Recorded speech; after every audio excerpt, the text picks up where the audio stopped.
শীতকাল চলে এসেছে, বড়ি দিয়ে শীতের সবজি খেতে ভালোই লাগে। আজ আমি তোমাদের 3 রকম ডালের বড়ি বানিয়ে দেখাবো। মুসুরির ডাল, খাঁসারির ডাল ও বিউলির ডাল নিয়েছিলাম। একে একে সব ডালগুলো বেটে নেব। এরপর বেটে রাখা ডালগুলো ভালোভাবে ফেটিয়ে নেব।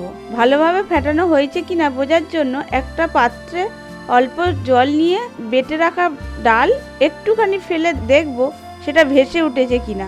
ভেসে উঠলে জানবো ঠিকঠাক ফাটানো হয়েছে। স্বাদটা বাড়ানোর জন্য বিউলির ডালের সাথে আমি ফুলকপি ও জিরে বেটে দিয়েছিলাম। সব ডালগুলো ঠিকঠাক ফেটানো হয়েছে কিনা দেখার পর এবার বড়ি দেওয়ার পালা। তারপর মা, মাসি, বৌদি, মেয়ে সবাই মিলে গল্প করতে করতে বড়ি দিলাম। সে এক আলাদাই মজা।